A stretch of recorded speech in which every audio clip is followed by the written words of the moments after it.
حضرت سلطان ابراہیم ادہم بن رحمۃ اللہ علیہ کے بارے میں ایک واقعہ مشہور ہے کہ ایک مرتبہ آپ نے غلام خریدا، کیونکہ آپ اللہ والے بن چکے تھے، آپ نے بادشاہت کو ترک کر دیا تھا، تو آپ نے غلام خریدا کہ میں اس سے کچھ نہ کچھ کام کروا لوں گا۔ جب آپ غلام کو گھر لے کر آئے تو آپ نے پوچھا کہ اے غلام، صاف ظاہر ہے مجھے کچھ کام پڑنا ہو تو میں نے تجھے ہی بلانا ہے، تو بتا کہ تیرا نام کیا ہے، تو اپنا نام تو بتا مجھے ذرا۔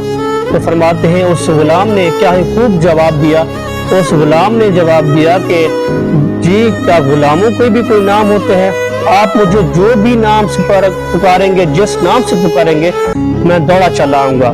تو آپ حیران ہو گئے کہ یہ کیسا غلام ہے آخر؟ تو آپ نے دوسرا سوال کیا کہ جی میں بازار جا رہا ہوں تو تم کہو کہ میں نے تو جو کی روٹی وغیرہ کھانی ہے، اگر تمہیں کچھ کھانا ہو تو میں لے کر آ جاؤں گا، تم خود بنا لینا۔ تو غلام نے کہا جی غلاموں کی بھی کوئی مرضی ہوتی ہے، جیسا آپ کھلا دیں گے میں ویسا ہی کھا لوں گا۔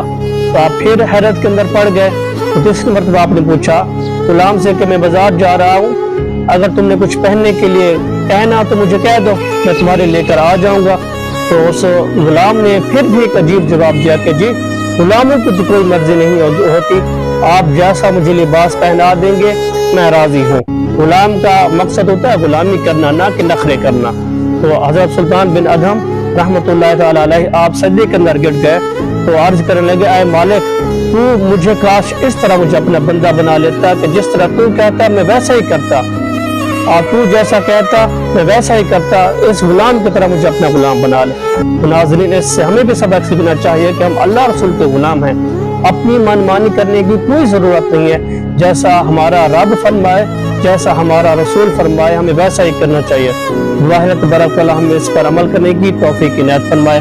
اگر میری ویڈیو اچھی لگی ہو تو چینل کو سبسکرائب کرنا نہ بھولیں۔ والسلام۔